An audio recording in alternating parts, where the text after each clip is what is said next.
ஆண்டவராகிய இயேசு கிறிஸ்துவின் நாமத்தில் என் அன்பின் வாழ்த்துக்கள். இந்த காலை வேளையில் அவருடைய வசனத்துக்கு நேராக நம்முடைய இருதயத்தை திருப்புவோம்.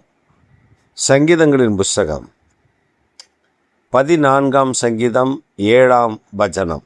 கர்த்தர் தம்முடைய ஜனத்தின் சிறையிருப்பை திருப்பும் பொழுது யாக்கோபுக்கு களிப்பும் இஸ்ரவேலுக்கு மகிழ்ச்சியும் உண்டாகும். கர்த்தர் தம்முடைய ஜனத்திற்கு சிறையிருப்பை மாற்றும் பொழுது யாக்கோபுக்கு களிப்பு, இஸ்ரவேலுக்கு மகிழ்ச்சி. இந்த காலை வேளையில் சிறையிருப்பை மாற்றுகிற கர்த்தர் இஸ்ரவேல் ஜனங்களுடைய சிறையிருப்பை பல தருணங்களில் மாற்றியிருக்கிறார். பல தருணங்களில் அந்த சிறையிருப்பு நீக்கப்பட்டிருக்கிறது. சமாரியாவிலிருந்து அந்த ராஜா புறப்பட்டு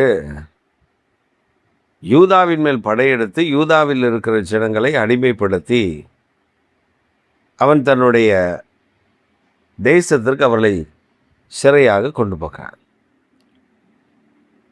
இது 2 நாளாகம புஸ்தகத்தில் நான் வாசிக்க முடியும். அப்படி கொண்டு போகப்படும் போது கர்த்தருடைய தீர்க்கதரிசி அங்கே வெளிப்பட்டு இவர்களை நீ அடிமைப்படுத்தக்கூடாது என்று சொன்ன பொழுது அவர்கள் அதற்கு கீழ்ப்படிந்து அவர்கள் இஸ்ரவேல் தேசத்திற்கு திருப்பி அனுப்பிவிட்டார்கள் என்று வேதம் சொல்லுகிறது.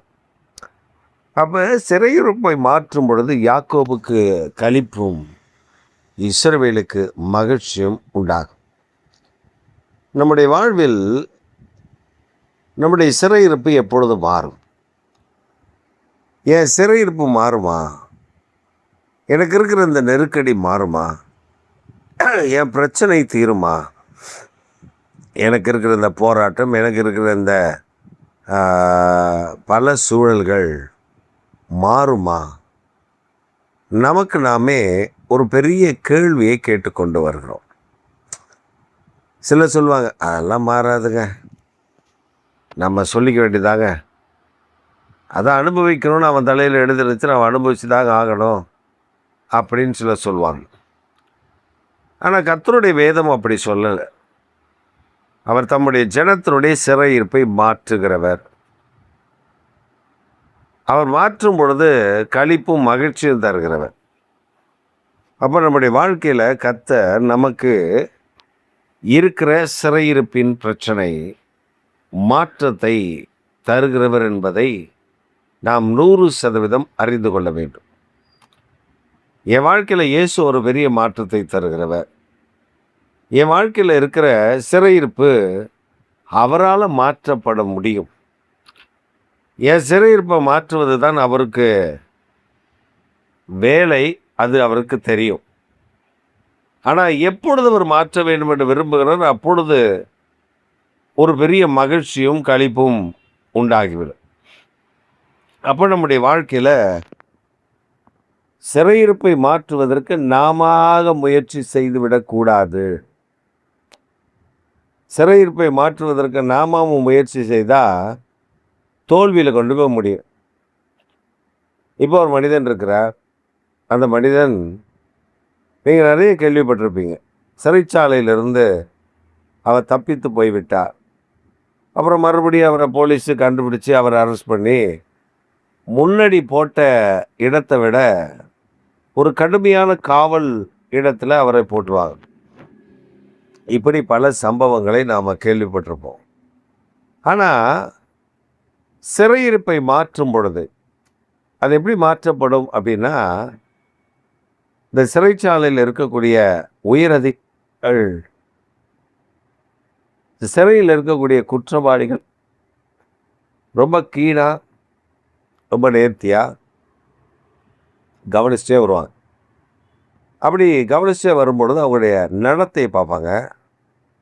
அவங்களுடைய நடத்தை நல்லா இருக்குது, அவங்கள நம்பி ஊருக்குள்ளே விட்டு அவங்க தவறு செய்ய மாட்டாங்க, அவங்களுடைய எல்லா காரியங்களும் மாற்றப்பட்டுருச்சு அப்படின்னு அவங்க கன்ஃபார்ம் பண்ணிட்டா அந்த மனிதனை விடுவிக்கிறதுக்கு இவங்களே ரெக்கமெண்ட் பண்ணி விடுவிச்சிடும். இது பல இடங்களில் நான் கண்டிருக்கிறேன்.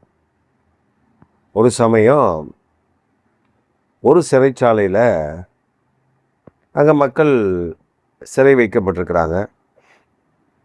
அப்போ அந்த சிறைச்சாலையில் இருக்கக்கூடிய ஒரு சூப்பரண்டென்டென்ட், அவர் கண்காணிப்பாளர், அவர் என்ன பண்ணார்னா, இந்த சிறைச்சாலை வளாகத்துக்குள்ளே நிலங்கள் நிறைய இருக்கும்.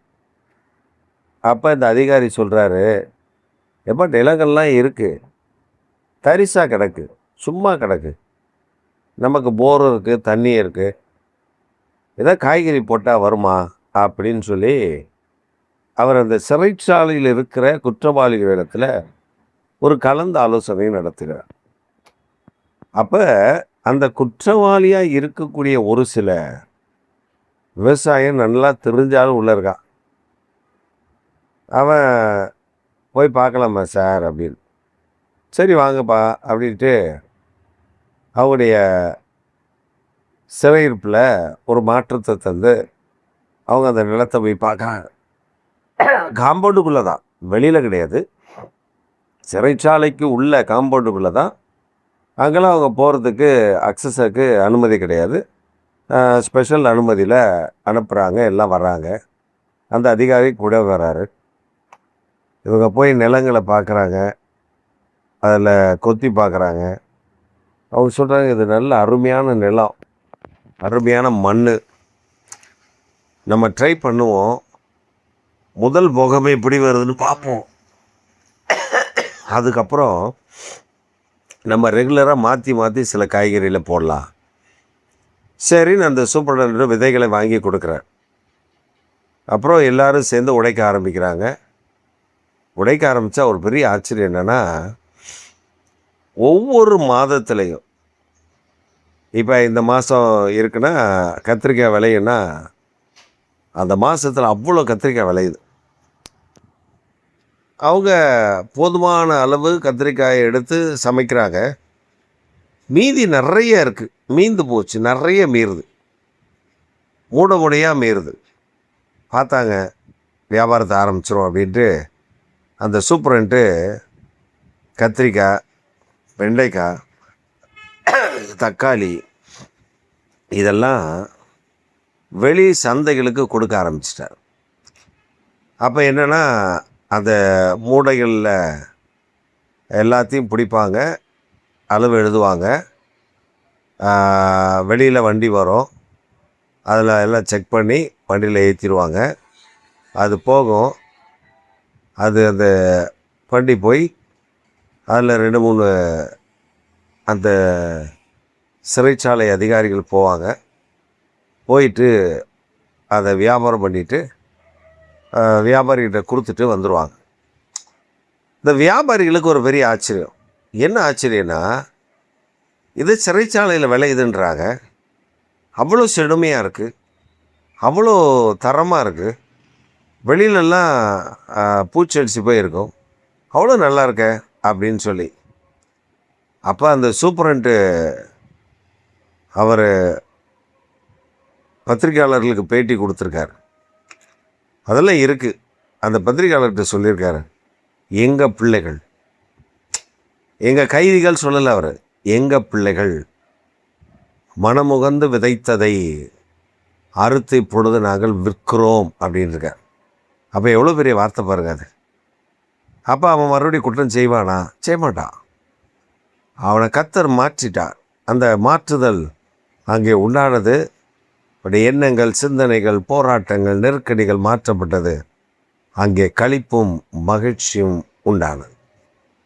இந்த காலை வேளையில் நம்முடைய சிறையிருப்பு மாற்றப்படுவதற்கு வேதமும் கர்த்தரை துதிக்கிற துதியும் இருந்தால் போதும். நாம் சிறையிருப்பை மாற்றி அவரை ஆராதிக்க, அவரை துதிக்க கர்த்தர் செய்ய போதுமானவராய் இருக்கிறார் என்பதில் ஒரு குறைபாடும் நமக்கு இல்லாமல் இருக்கும். அதைத்தான் ஆண்டவர் நமக்கு செய்ய போகிறார். நாம் அதை பெற்று அனுபவிக்க போகிறோம். அந்த சிறையிருப்பு மாறும் பொழுது களிப்பும் மகிழ்ச்சியும் உண்டாகும். ஆமேன், ஆமேன்.